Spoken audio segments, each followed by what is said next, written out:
En nou kry ons dat die apostel Paulus, dat hy homself ook vererg.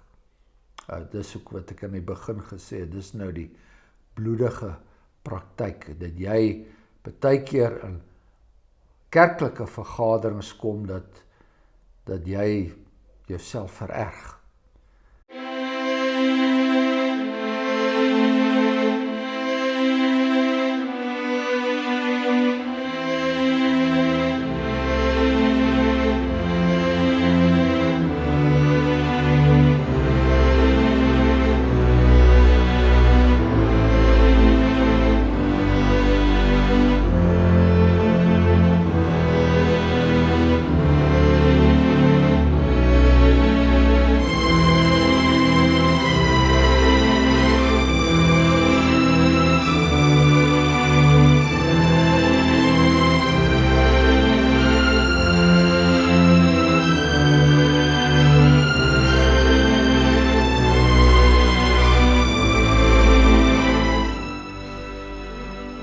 So deur die Here se genade het ons gekom by Handelinge 22 en ons is by die 30ste vers, die laaste vers in daardie hoofstuk.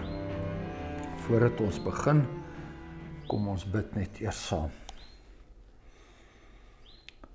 Onse genadige God, ons dankie vir hierdie pragtige, milde dae wat U in ons lewens toevoeg.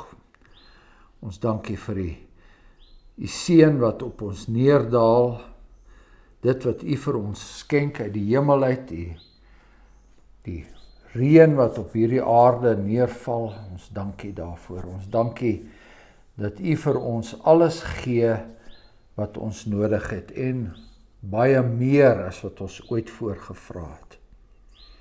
Ons dankie vir die besonderse geleenthede wat ons het om hier by mekaar te kom, kinders in die huis, om saam verwonderd te wees oor U dade in die geskiedenis en ook om saam daaruit moed te skep en saam daaruit te leer. Ons bid dat ons dan ook, soos kinders aan die voete van ons Here Jesus Christus sal wees, dat ons alles wat Hy vir ons gee sal indrink en ontvang, dat ons daarna sal dors, soos die hert dors in die dorre streke na die lewende water. Vergewe ons sonde, vergewe ons tekortkominge, ons ongeloof. Ons bid dit in die naam van ons Here Jesus Christus. Amen. So, die apostel Paulus was in 'n hele paar baie moeilike situasie. Eers wou die skares hom daar in Jerusalem wou hulle hom uitmekaar uitskeer en hom doodmaak. Volgende ding is hy in die hande van die Romeine en die pluk sommer 'n gesel uit en wil hom afransel met 'n gesel. En genadiglik het hulle toe bewus geword daarvan dat hy 'n Romeinse burger is. Maar nou sit hierdie Romeine met die probleem, wat doen hulle met hierdie man? Want hierdie klomp fanatiese Jode wil van hulle kop afgaan, hulle wil moord pleeg, hulle sien geen rede nie, en hy is iemand wat die wet en die orde daar moet handhaaf en sorg dat dinge daarom min of meer op 'n aanvaarbare manier of 'n Romeins aanvaarbare manier gedoen word. So ons lees in vers 30, en die volgende dag wou hy met sekerheid weet, dit is die owerste oor 1000, hy wou met sekerheid weet waarvan hy deur die Jode beskuldig was. En hy het hom van sy boeye losgemaak en bevel gegee dat die owerpriesters en hulle hele raad moes vergader, en hy het Paulus afgebring en voor hulle laat staan. En Paulus het die oë op die raad gehou en gesê, broeders, ek het met 'n volkome goeie gewete voor God gewandel tot op hierdie dag. Maar die hoëpriester Ananias het bevel gegee aan die wat by hom staan om hom op die mond te slaan. Toe sê Paulus vir hom, God sal u slaan, gewitte muur. U sit tog om my volgens die wet te oordeel en beveel u in stryd met die wet dat ek geslaan moet word. En die wat daarby staan sê, skel jy die hoëpriester van God uit? Daarop sê Paulus, ek het nie geweet, broeders, dat hy hoëpriester is nie. Want daar is geskrywe van 'n owerste van jou volk mag jy nie kwaad spreek nie. En omdat Paulus geweet het dat een deel uit Sadduseërs en die ander uit Fariseërs bestaan, het hy in die raad uitgeroep, broeders, ek is 'n Fariseër, 'n seun van 'n Fariseër. Oor die hoop en die opstanding van die dode staan ek voor die gereg. En toe hy dit sê, het daar 'n twis ontstaan tussen die Fariseërs en die Sadduseërs, en die menigte het verdeeld geraak. Want die Sadduseërs sê dat daar geen opstanding is nie, ook geen engel of gees nie, maar die Fariseërs bely albei. Toe was daar 'n groot geroep, en die skrifgeleerdes van die party van die Fariseërs het opgestaan en heftig gestry en gesê, ons vind geen kwaad in hierdie man nie. En as 'n gees met hom gespreek het of 'n engel, laat ons nie teen God stry nie. En toe daar 'n groot twis ontstaan het en die owerste oor 1000 gevrees het dat Paulus deur hulle verskeur sou word, het hy die soldate bevel gegee om te gaan en hom met geweld weg te neem onder hulle uit en in die kamp te bring. En die volgende nag het die Here by hom gestaan en gesê, hou goeie moed, Paulus, want soos jy aangaande my in Jerusalem kragtig getuig het, so moet jy in Rome ook getuig. So hier het ons met die morsige, bloedige praktyk te doen van iemand wat die evangelie moet verdedig onder baie moeilike omstandighede, en hy wat self 'n mens was, hy word tot die uiterste toe beproef deur menslike optrede.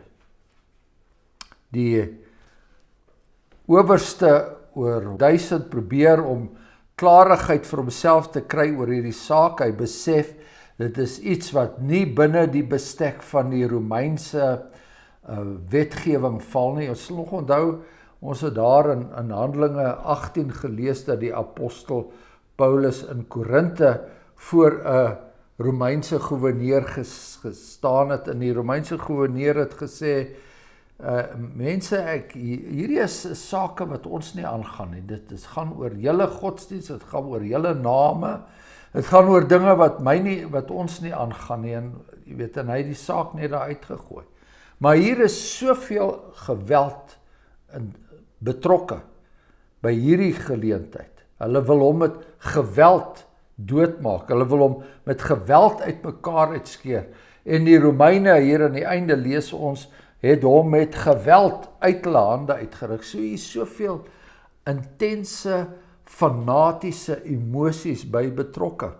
Ek en Ina gesels nou die dag oor die verskillende godsdienste in die wêreld, en jy kry hierdie Shiïtiese moslems.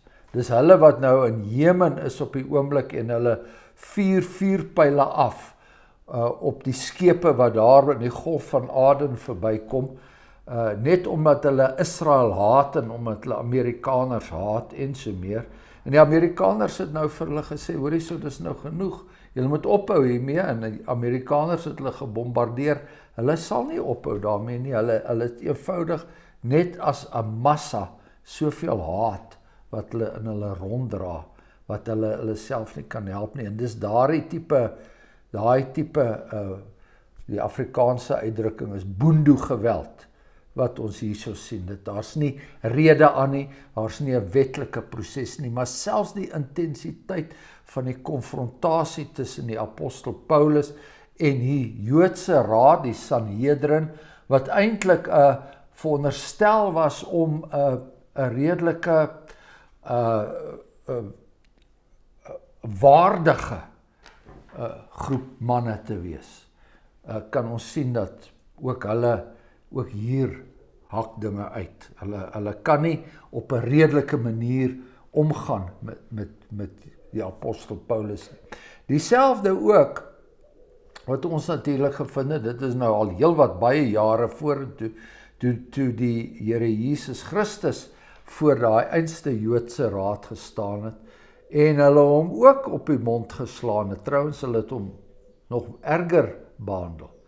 Maar andersins was die Joodse raad, dit was die heel waardigste van die volk gewees. Dit was die naaste wat die Romeine gehad het om die Jode te verteenwoordig.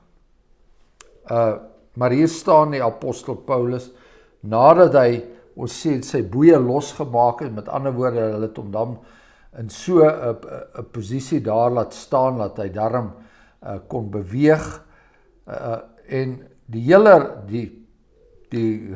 hoofman oor die owerste oor 100 het gesê, julle manne moet kom, dat ons nou oor hierdie ding praat, dat julle nou voor almal nou sê, wat gaan hier aan, en hoekom het julle so intense weersin in hierdie een mens. So, almal is daar onder die bevel eintlik van die owerste oor 1000. Paulus is afgebring, met ander woorde, die toring waar hy aangehou het, was langs die tempel, en hier vergader hulle in 'n vergaderlokaal, wat destyds in die tempel gebruik was.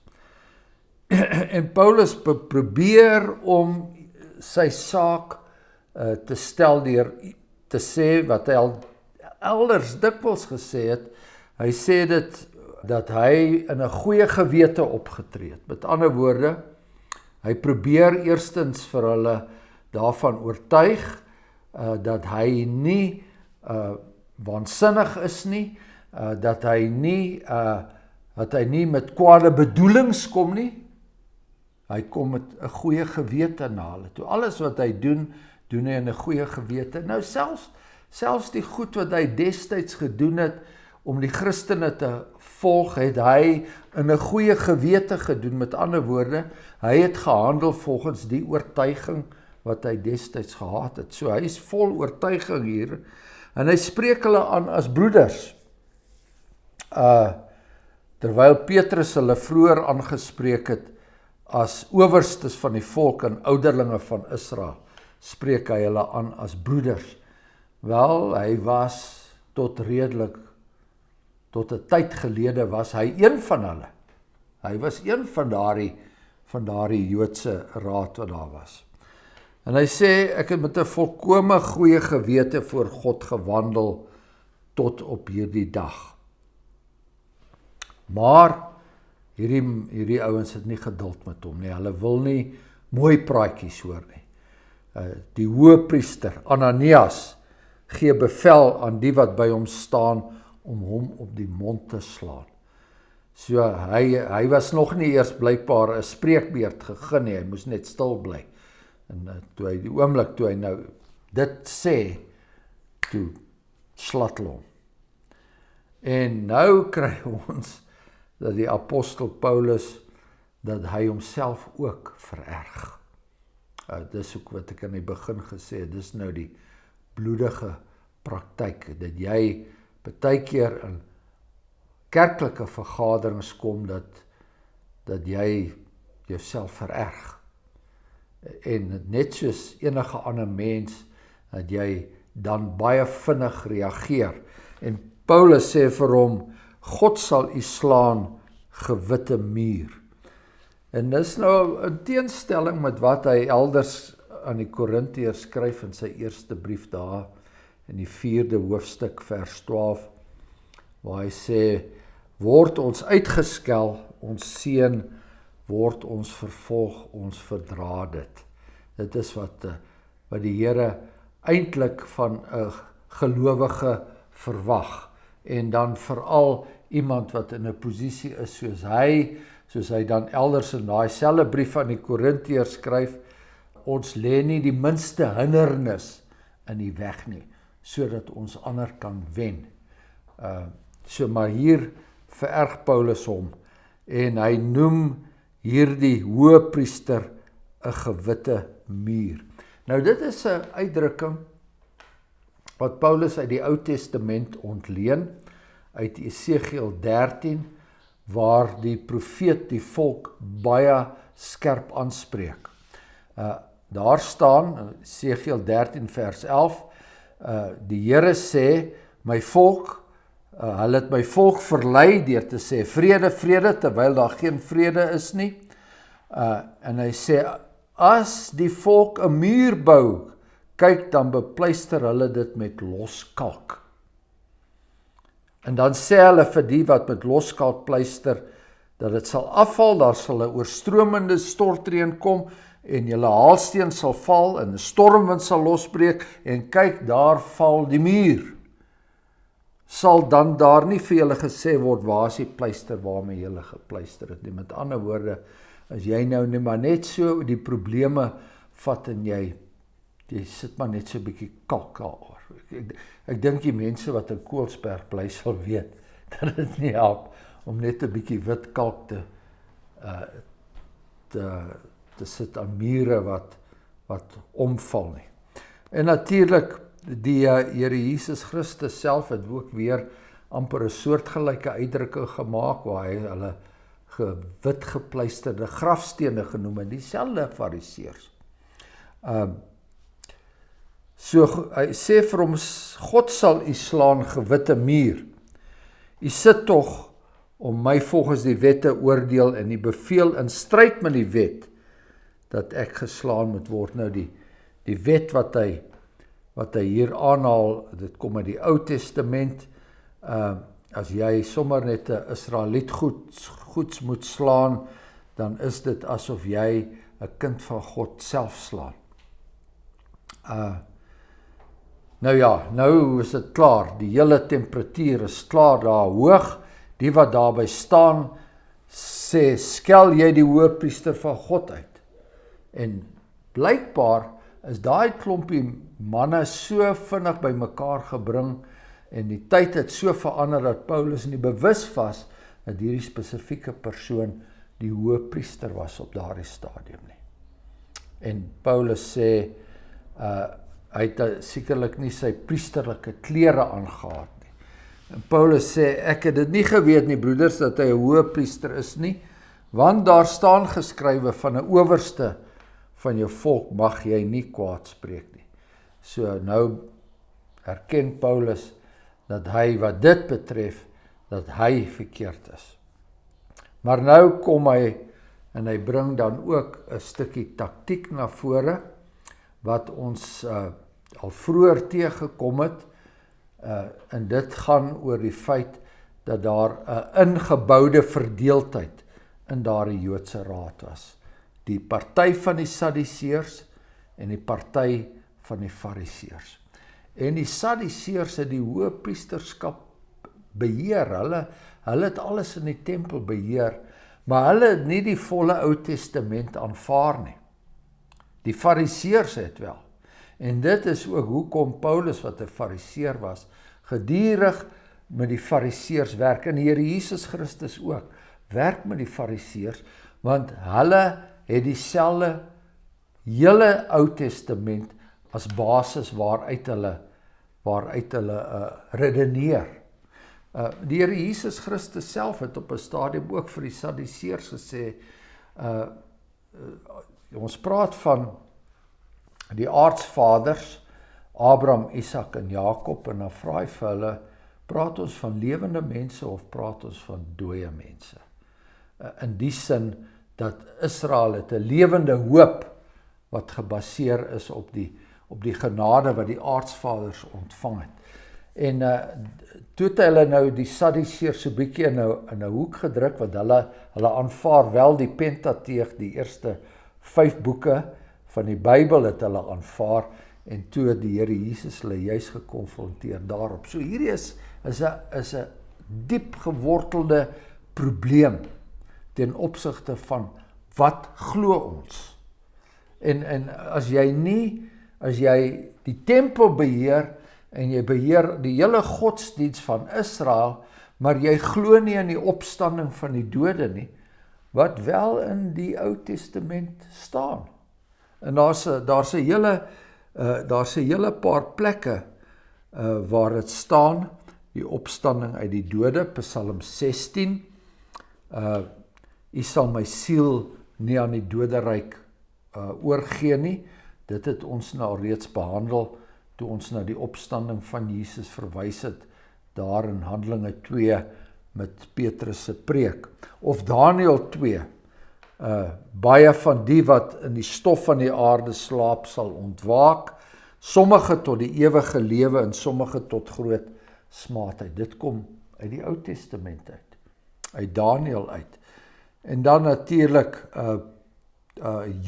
Job wat in Job 19 sê dat ek sal my verlosser aanskou. Maak nie saak wat met my gebeur nie, of ek doodgemaak word nie, nogtans sal ek uit my vlees God aanskou. Wat 'n pragtige gedeelte daar in Job 19. Alles gedeeltes in die Ou Testament wat bevestig dat daar lewe na die dood is, dat daar 'n opstanding is. En ons het nou al baie keer gepraat, as ons na die boek Handelinge verwys en ons verwys na die Nuwe Testament, dan kan ons nie verbykyk wat 'n prominente rol die opstanding van Christus gespeel het in die verkondiging van die evangelie. So die apostel Paulus is nie besig om af te wyk van dit wat hy normaalweg predik nie. Hy plaas dit net hier direk op die voorgrond, wetende dat hier nou, hy dit nou as het ware 'n bynes hier tussen hulle gaan loslaat. Ons sien ook later in sy brief aan die Korintiërs hoe ontsaglik belangrik die hele kwessie van Christus se opstanding en die opstanding uit die dode is. Maar ook vir ons vandag, vir ons geloof, dis 'n absolute kernwaarheid. As jy daai waarheid wegvat, dan val alles uitmekaar uit. Alles val uitmekaar uit. Nou ja, so hy sê oor die hoop en die opstanding van die dode staan ek voor die gereg. En nou ja, daar ontstaan daar 'n twist tussen die Fariseërs en die Sadduseërs. Menigte het verdeeld geraak. Die Sadduseërs sê dat daar geen opstanding is nie. Hulle glo ook nie in engele nie, hulle glo ook nie in enige iets van die aard nie. Maar die Fariseërs, omdat hulle die hele Ou Testament aanvaar, glo dit. Daar was 'n groot geroep, hulle deftige stry. En nou vind ons 'n uitspraak van die Fariseërs se kant, ons vind geen kwaad in hierdie man nie. Hy praat iets wat ons inherent glo. Hy het nog nie Christus as sulks verkondig nie, maar net die feit dat hy die opstanding genoem het. Dit bring hierdie Fariseërs aan sy kant. En as 'n gees met hom gespreek het of 'n engel, laat ons nie teen God stry nie. Dit is presies dieselfde woorde wat Gamaliel ook ten opsigte van die apostel Petrus en Johannes gesê het. Broeders, as hierdie ding van God afkom, gaan ons nie iets daaraan doen nie. Ons sal nie dit enigstens kan verhoed nie. Dis God se werk, laat ons nie teen God stry nie. Daar het 'n groot twis ontstaan. En nou wil hulle vir Paulus uitmekaar weer skeer, die een pluk hierdie kant toe, die ander pluk daai kant toe, wat 'n ordelike vergadering moes gewees het, ontaard dan in dieselfde wanorde en geweld as wat ons tot dusver gelees het met die apostel Paulus, vandat hy daar die eerste keer in die tempel verskyn het, is dit net chaos. So die owerste oor 1000, hy red hierdie Romeinse burger. Hy kan nie toesien dat hier nou 'n klomp manne oor hom beklei en met hom beklei en wat ook al nie. Die enigste manier om die situasie tot bedaring te kom is om sy eie soldate in te stuur en dat hulle Paulus daar wegneem. Dit los hom natuurlik nog steeds met die probleem en ons sal nou sien vorentoe tot watter mate die apostel Paulus 'n probleem was vir die Romeine in hulle regspraak. maar dit alles binne die raadsplan van die Here. Alles binne die raadsplan, selfs hierdie, wat kan ons sê, optrede van die apostel Paulus, selfs die feit dat hy op 'n, ek wil sê, op 'n selfs slinkse manier hierdie mense teen mekaar laat afspeel het. En ek dink nie hy daai aand baie goed gevoel nie. Daai nag, die volgende nag. Ek dink nie hy het baie goed gevoel nie. En dan die bemoediging van die Here het by hom gestaan. Hou goeie moed Paulus. Die Here kom na hom toe. Ons lees in sy brief, aan die tweede brief aan die Korintiërs, waar hy sê, geseënd is die God en Vader van ons Here Jesus Christus, en dan sê hy die Vader van alle ontferminge, en die God van alle vertroosting. So, die Here ken ons in ons swakheid, en hy ken ons daar waar ons in ons radeloosheid baie keer nie meer weet watter kant toe nie. Hy is die God van alle vertroosting wat ons troos in al ons verdrukking, sodat ons die wat in allerhande verdrukking is, self kan troos, deur die vertroosting waarmee ons self deur God getroos word. So, op hierdie stadium het hierdie arme man 'n bietjie troos nodig gehad. Hou goeie moed Paulus, want soos jy aangaande my in Jerusalem kragtig getuig het, so moet jy in Rome ook getuig.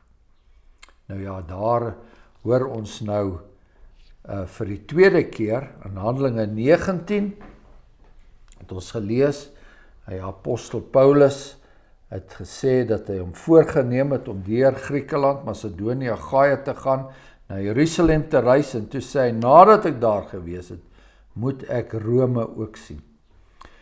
En as ons nou verder lees, en ons sal ook daaroor verwonderd wees, hoop ek, sal ons verwonderd wees dat hy al die pad Rome toe gekom het, en die belangrikste getuie wat hy daar gelewer het, was voor die keiser gewees, die magtigste man in die wêreld, keiser Nero. En keiser Nero het nie tot bekering gekom nie.